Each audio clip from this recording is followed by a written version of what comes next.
একের পর এক ঘটনা ঘটে যাচ্ছে। কখন আমরা দেখছি দুর্গাপুরে গোরক্ষক বাহিনীদের তাণ্ডব, তো কখনো দেখছি বারুইপুরে গরিব টোটোওয়ালার উপরে প্রাণঘাতী হামলা।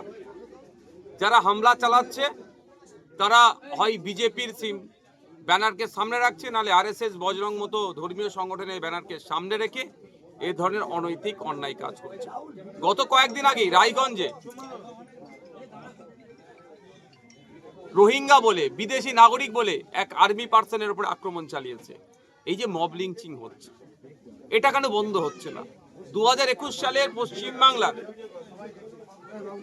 সংখ্যাগরিষ্ঠ মানুষ, মুসলিম সম্প্রদায়ের সিংহভাগ মানুষ যাতে না গুজরাটের মতো হয়, যাতে না অসমের মতো হয়, যাতে না উত্তরপ্রদেশের মতো দুরবস্থা হয়, সে কথা মাথায় রেখে তৃণমূল কংগ্রেসকে ভোট দিয়ে ক্ষমতায় বসিয়েছে।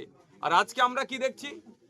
সরকারিভাবে তৃণমূল কংগ্রেস সরকারটা পরিচালনা করলেও বকলমে এই পশ্চিমবাংলা সরকার বিজেপি পরিচালনা করছে অথবা আরএসএস পরিচালনা করছে। অঘোষিত বিজেপি সরকার এখানে চলছে। এটা বন্ধ হওয়া দরকার।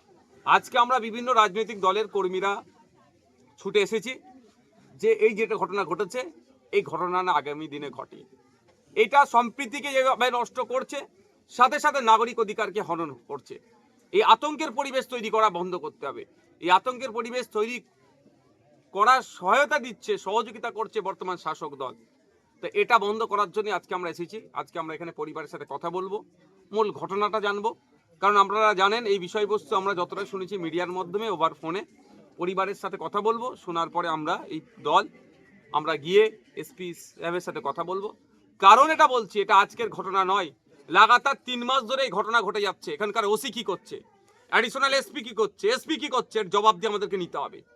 জবাব দিয়ে নিয়ে ছেড়ে দিয়েছি বলে ওরা সাহস পেয়ে যাচ্ছে। জনগণের ট্যাক্সের টাকায় মাইনে পাচ্ছে এসপিওসিরা, অ্যাডিশনাল এসপিরা, আর জনগণকে প্রোটেকশন দিতে পারছে না। এই ধরনের নির্লজ্জ বিহায়াগুলোকে চাকরি থেকে ছেড়ে দেওয়া দরকার। তাই আজকে জবাব দিয়ে চাইতে আমরা যাবো। অনেক হয়েছে, বন্ধ করতে হবে। ভোট নেওয়ার সময় ইউপি বিহার হতে দেব না, আর ভোটের পরে ইউপি বিহারের থেকেও দুরবস্থা হয়ে যাচ্ছে, এটাকে আমরা কোনোভাবেই মেনে নেব না। একদিকে আপনি